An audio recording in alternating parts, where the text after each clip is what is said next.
Hello, are you Yumi's mother? I'm calling from the nursery school. Ha! What is it? I was puzzled by the sudden call from the nursery school. At first, I thought it might be some kind of prank, but then the teacher on the other end of the line spoke in a somewhat stern tone.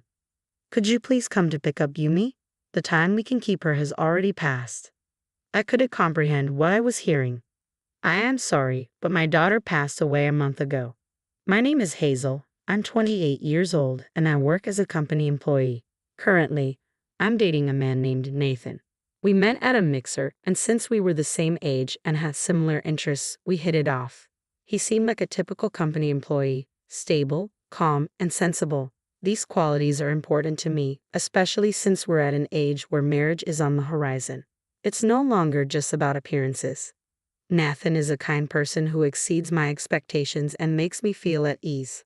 On our dates, he always comes up with creative ideas, and when we spend time at his place, he prepares delicious meals with impressive skill. This eggplant dish is really good, isn't it? He said one evening, serving up a meal. It's surprisingly easy. I just make it quickly in the microwave. That's amazing. You're really good at Japanese cuisine, I replied, impressed. Yeah, actually, my family runs a small restaurant. Really? This was something I learned when we first started dating. Nathan's family lives in the countryside and operates a small restaurant. He learned to cook from his father, who is a chef, and as a result, he's very skilled in the kitchen, capable of making a variety of dishes. Do you have any siblings? I asked. Yeah, I have a younger sister, he answered.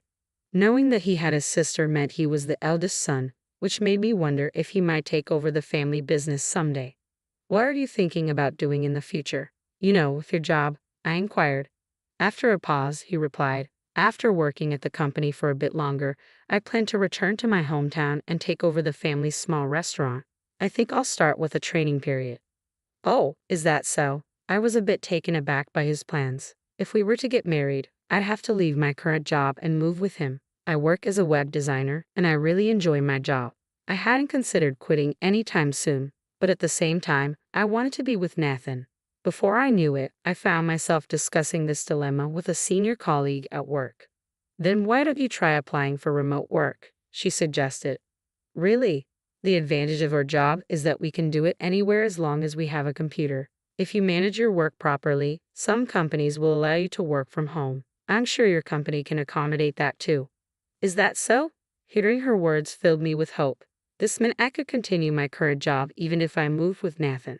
In fact, after I talked to Nathan about the future, he admitted that he had been thinking he would have to make me quit my job and take me with him if we got married, which had made things feel a bit awkward between us. I immediately asked my boss if it was possible to switch to remote work. If you meet the criteria set by the company, there should be no problem, was the response. As for the internet connection and computer, everything was falling into place. This meant that if I wanted to, I could move to Nathan's hometown right away. After confirming with my boss, I shared the news with Nathan on our next date. Really? So you mean you can continue your current job while living in my hometown? He asked, a mixture of surprise and relief on his face. Yes, that's possible, I replied with a smile. That's great. He looked genuinely relieved, and seeing his expression made me feel the same way. It didn't take long after that for us to decide to get married. Hazel, if you don't mind, would you marry me and move to my hometown? Nathan asked one evening, his voice filled with sincerity. Yes, I'd love to, I said without hesitation. And so, we decided to tie the knot. When I told my parents about the move, they seemed a bit sad but ultimately supported me, sending me off with the words, "Be happy." Nathan and I got married and started our life together. He began working at his family's small restaurant under his father's guidance. Since the restaurant was next to his parents' house, we initially lived with them. At the suggestion of my in-laws, who wanted Nathan to focus on learning the business without worrying about household chores, they proposed that we stay with them to lighten our load. However, I would later realize that this decision was a mistake. Living with my in-laws turned out to be more challenging than I had anticipated. Hazel, how long do you intend to stay holed up in your room? My mother-in-law, Susan, said one day, knocking on the door forcefully. I'm working, Susan. I'm actually working right now, I explained. Working? You're always in your room. What kind of work are you doing? Are you trying to deceive me with that excuse? she retorted, her tone filled with suspicion. I'll never accept it, my mother-in-law declared. But I really am working, I insisted. Don't lie. You're just playing around, drawing pictures on that computer, aren't you? She snapped, glancing at my screen. This is called web design. It's my job, I explained, trying to remain patient. I won't be fooled. It's shameful for an adult to be wasting time drawing pictures, she retorted. My mother-in-law likely held old-fashioned views and didn't seem to grasp the concept of working from home. To her, I wasn't really working. I was just cooped up at home, neglecting household chores. I never thought I'd have such a lazy daughter-in-law. Nathan is working hard to become first class, and here you are, playing around like a parasite. Try to be more useful, she criticized almost daily, making it increasingly difficult for me to concentrate on my work. Desperate to change the situation, I decided to talk to my husband about it. Oh, my mom's getting in the way of your work? Nathan asked when I brought it up. Yes, it's like she doesn't understand I'm working from home. She thinks I'm just goofing off, I explained. I see. My mom has old-fashioned ideas, so it might be inevitable. I'll talk to her, he assured me. Nathan's support gave me some relief, but my mother-in-law was more stubborn than I had anticipated. How did you convince Nathan? Why do I have to be scolded? She fumed. It's clear you're just playing around. That's not it. I've been trying to explain. I protested, but our clashes only grew more frequent. Each time she made unreasonable remarks, I turned to Nathan for help. But over time, he seemed less willing to mediate. This is a problem between the two of you. Solve it yourselves, he said one day. Just as I was beginning to feel I couldn't take it anymore, something unexpected happened. Feeling unwell, I went to the hospital, only to be shocked by the news. I was pregnant. My mother-in-law had often pressured me to provide a successor, but I never imagined getting pregnant at such a tumultuous time. I immediately informed my husband and in-laws about the pregnancy. The news took everyone by surprise, but my mother-in-law was especially stunned. Well done, she said, clearly delighted. Both my husband and father-in-law were happy too, but my mother-in-law's joy was the most apparent. Since then, she had become much kinder to me. Hazel, how are you feeling? I'll handle the household chores so you don't overdo it, she offered. Her sudden change in attitude was a relief. The scolding and bullying that had once been a daily occurrence stopped, and instead, she became supportive and caring about my health. It was comforting to have the previously confrontational mother-in-law offer me support during this challenging time. Despite the initial strain on my relationship with my husband, things began to improve, and our bond grew stronger. I settled into a stable condition as I prepared for childbirth. However, a new issue emerged during this time. Sometime after the news of my pregnancy, my mother-in-law asked, "By the way, can you tell the baby's gender yet?" "Yes, it's a girl," I replied honestly. Her face fell with disappointment. "A girl? It should have been a boy. Our restaurant has always been passed down to males. Women inheriting such businesses is unheard of." I tried to reason with her. That's unacceptable. Nowadays, women can inherit businesses too. Her response was harsh. Don't try to justify yourself with your strange values. You're clearly not suited for this.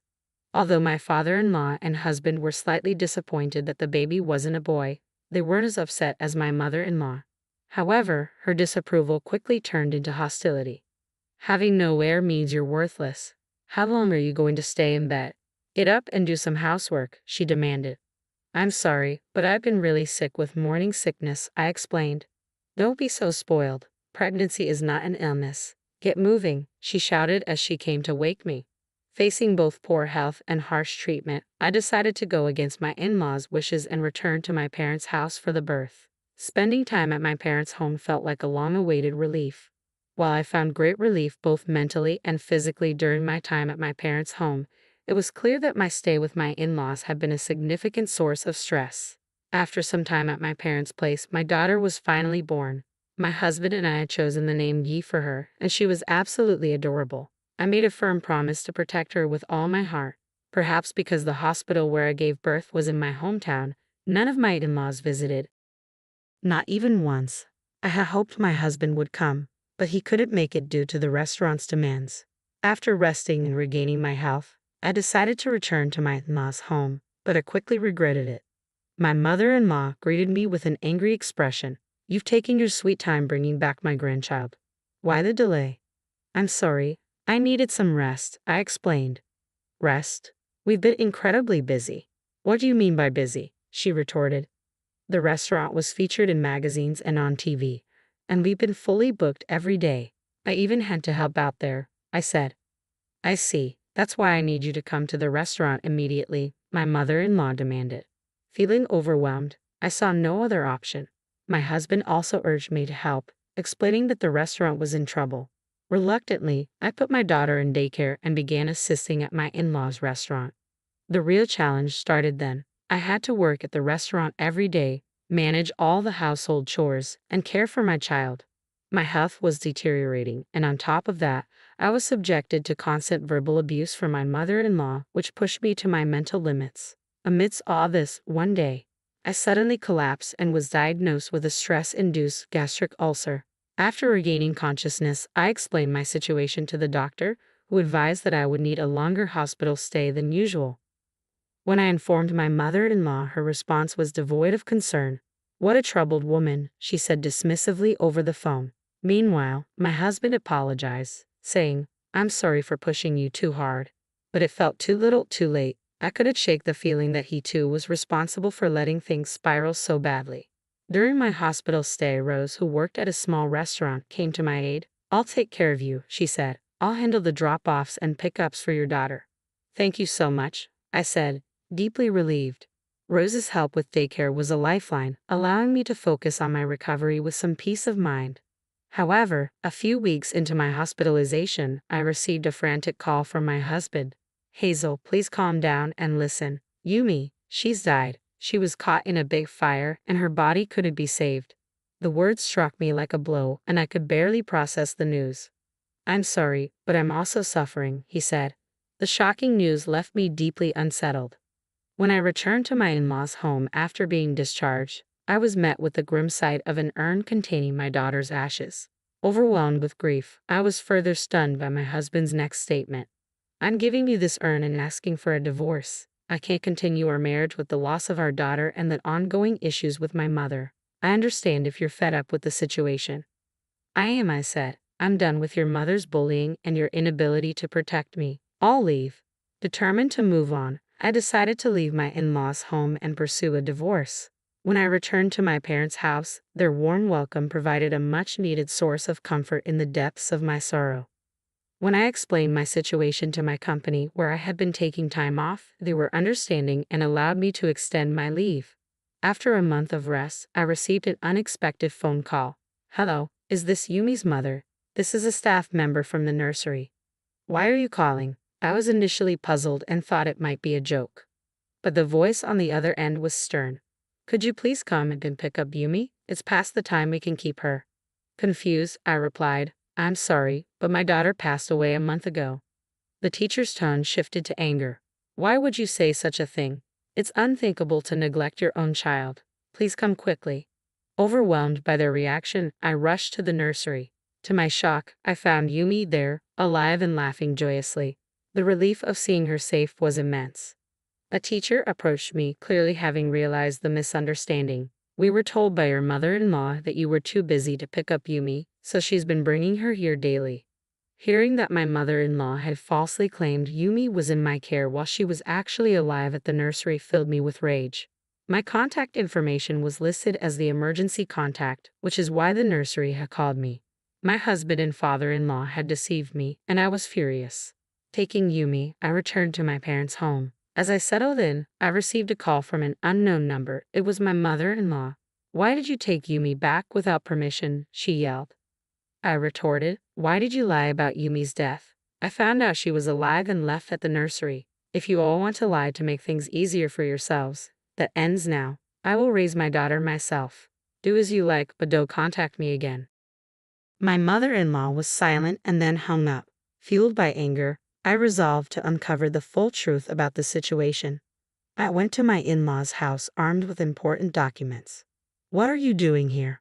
My mother-in-law asked, visibly surprised. That day, the restaurant was closed and the whole family was at home, including another key person. I've come to discuss the affair between Nathan and Rose, I said. The mention of the affair visibly shook my in-laws. Affair? What are you talking about? My ex-husband asked, his face paling. I presented documents proving that Rose was pregnant and that Nathan was the father. According to these, Rose was pregnant around the time I gave birth. While I was in the dark, you two were involved in an affair that led to this pregnancy. To cover it up, you lied to me about Yumi's death.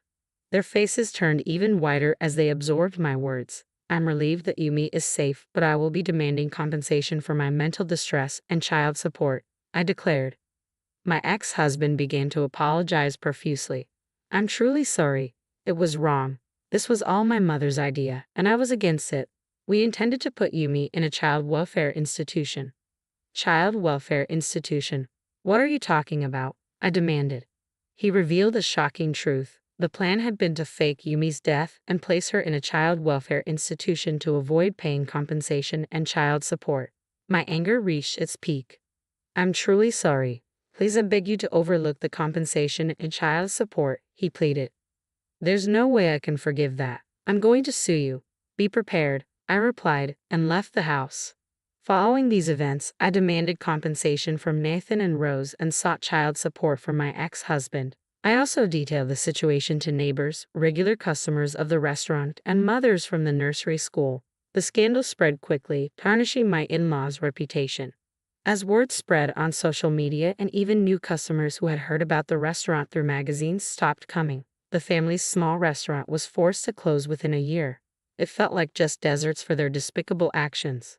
Meanwhile, I continued working from home at my parents' house, focusing on raising my daughter. She's growing up well, and both my parents and I are delighted to see her thrive. I plan to keep working hard for her future.